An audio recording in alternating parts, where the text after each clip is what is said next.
Genentech is another great example that you talk in the book on how they use flexibility as a strategic driver for reimagining work. And I thought, Ravin, if we could request you to share a little more on that particular example, and also then pass it to Greg to see what his thoughts on flexibility would be. Yeah, yeah, happy to, Hari. And Genentech was really like the first case study in the book because it was such a great example of an organization that, as all companies virtually were looking at this notion of flexibility and how to introduce it and how to embrace it.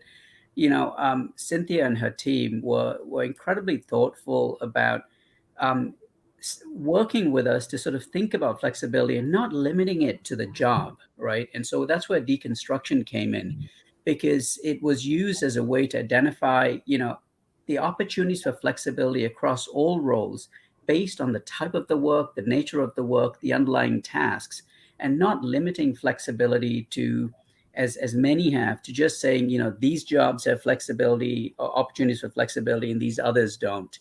But really starting with the premise that there are opportunities for flexibility in all roles.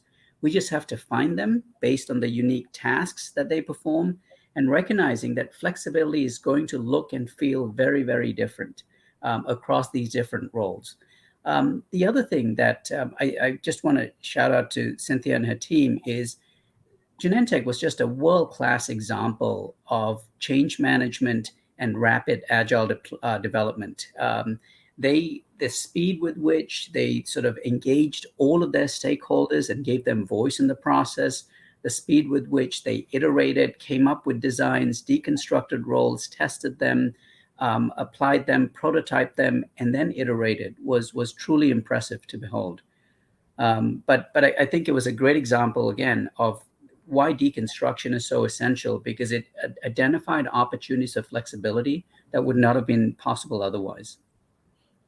And Greg, when you look at flexibility, obviously in your industry, patient care is everything is centered around the patient, right? So then how does flexibility get defined when you start to deconstruct jobs and reconstruct the entire organization model?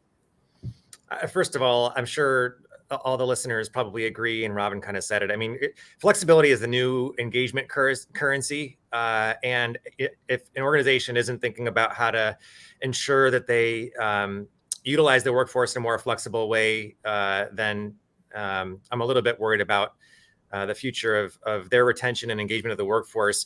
We've been thinking about flexibility in a couple different ways. What work are people doing? Where are they doing the work?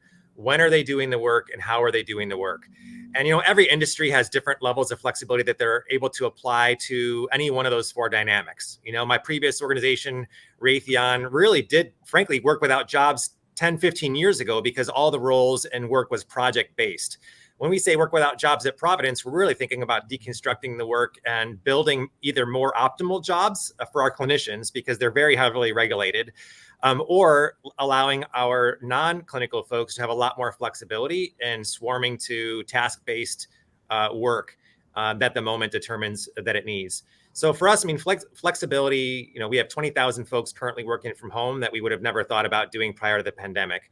We're building a system of flexible scheduling as part of our diversify component of the strategy. And the way that that'll work, for instance, today, almost all nurses work 12-hour shifts. The average age of a nurse right now in the US is 51 years old. Most of those nurses aren't going to be wanting to spend 12 hours on their feet 10 years, 15 years from now.